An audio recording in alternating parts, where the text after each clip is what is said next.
शेतकरी मित्रांनो नमस्कार. आपण आलो होतो हिंगोली जिल्ह्यातील दातेगाव या गावी. आपलं हे आजचा जे पंप आहे आपण दातेगाव या गावामध्ये पंप फिटिंग केलेला आहे.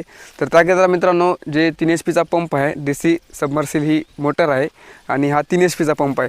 त्याबद्दल आपण तुम्हाला थोडक्यात माहिती देणार आहे. जसं की मित्रांनो नेमका पंप कसा आहे, कंपनी कुठली आहे आणि प्रत्येक गोष्ट नेमकं कशी आहे आणि कसं होतं, ठीक आहे. तर त्याकरिता मित्रांनो तुम्ही जर आपल्या चॅनलवर जर नवीन असाल तर कृपया चॅनल आपल्या सबस्क्राईब एकदा नक्की करा. तर मित्रांनो आता बघू शकता या 3 HP चा पंप आहे. 3 HP चं जे पॅनल आहे मित्रांनो, यामध्ये तुम्हाला जो आपण बघतो हे जुन्ना सोलार कंपनीचा पंप आहे. तर यामध्ये आपली जुन्ना सोलार कंपनी काय करते, पॅनल आणि स्ट्रक्चर मॅन्युफॅक्चरिंग करते आणि जे मोटार पंप आणि कंट्रोलर जे आहे ते आपले इकोजन कंपनीचा प्रोडक्ट आपली कंपनी वापरत असते मित्रांनो, ठीक आहे. तर त्याच निमित्त मित्रांनो आपण की ज्याला आपण आला 200 फूट हा बोर आहे, तर आपण याला 200 फूट पाईप रस्सी केबल या गोष्टी दिलेल्या आहेत. आणि त्यानंतर हे जे पॅनल आहेत मित्रांनो 6 पॅनल बसलेले आहेत आणि याचं जे वॅट आहे हे 500 WP मध्ये वॅट आहे मित्रांनो. असं की 3000 याचा पॉवर जनरेट हा तयार करतो. आणि आता इकडे तुम्हाला स्ट्रक्चर वगैरे दाखवते नेमकं कशा पद्धतीचं आहे. यावेळेस मित्रांनो जास्त पंप असल्यामुळं काय केलं आहे कंपनीनं स्ट्रक्चर हे केलेलं आहे, थोडं दुसरीकडून घेऊन मॅनेजमेंट केलेलं आहे, थोडं हे दिलेलं आहे. जसं की आपलं दुसरं स्ट्रक्चर आहे, आपण आपले मागचे व्हिडिओ बघा त्यामध्ये स्ट्रक्चर तुम्हाला अलग दिसते, ठीक आहे.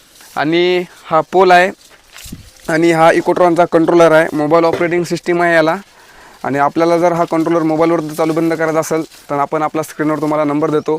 तर कंट्रोलरच्या साईडनं मित्रांनो उजव्या साईडनं आपल्याला एक IMI नंबर असते आणि कंट्रोलर ID असते. आपल्याला काय करायचं आहे, कंट्रोलर ID आपल्याला सांगायचं आहे आणि आपल्या व्हॉट्सअपला पाठवायचं आहे. आपला जो सोलार आहे तो आपण मोबाईलवर चालू बंद करून देऊ. हा इथं बोर आहे. हा जवळपास आपण जवळपास 175 मोटर सोडलेली आहे. 10-15 फूट आपण वरी मोटर काढलेली आहे.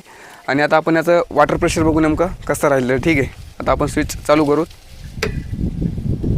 स्विच चालू केल्याच्यानंतर एक 3-4 सेकंद मित्रांनो चालू व्हायला टाईम लागत असते. या डिस्प्लेमध्ये मित्रांनो सगळं सिस्टम दिसते. याच्यामध्ये रेंज आहे नाही सगळ्या गोष्टी दिसतात, किती HP पंप आहे, मोटर रन घेत नाही, सगळ्या गोष्टी मित्रांनो या कंट्रोलर डिस्प्लेच्या साईन आपण सांगू शकतो. आता याचं पाण्याचं प्रेशर पाहू आपण नेमकं कशा पद्धतीनं पाणी मारतोय. तर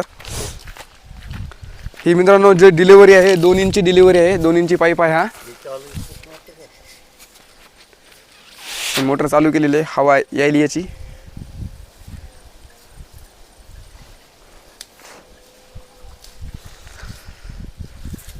थोडा टाईम घेते मित्रांनो, टाईम घेतच असते कारण इलेक्ट्रॉनिक वस्तू आहे.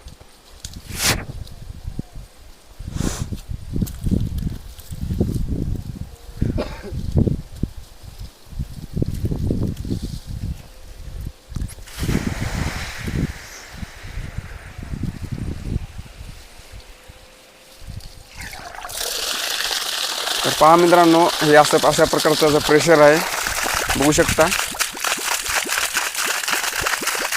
त्याला जे हेड लागलेला आहे हा 70 मीटरचा हेड आहे. जर आपला पंप जर 200 फुटावर जर असेल तर आपण 50 मीटर, 150 फुटावर जर असेल मित्रांनो 150 ते 200 असं दरम्यान असेल तर आपण 50 मीटरचा हेड वापरू शकता. आणि जर 100 फुटा जवळपास जर आपला पंप बोरची खोली असेल तर आपण 30 मीटर हे हेड वापरायचं आहे. त्यामुळे मित्रांनो जे आपलं जे प्रेशर आहे ते 100% वाढेल. आपल्याकडे मित्रांनो सोलार पंपाच्या सर्व कंपन्याला मॅच होणारे हेड मिळतील. तसेच AC-DC कंट्रोलर, तसेच सोलर संदर्भात ज्या गोष्टी लागतील जसे की पॅनल, स्ट्रक्चर, सगळ्या गोष्टी आपल्याकडे अवेलेबल आहेत मित्रांनो. आपल्या स्क्रीनवर तुम्हाला नंबर देतो, त्या नंबरवर आपल्याला व्हॉट्सअप करा मित्रांनो. जय हिंद, जय महाराष्ट्र भावना.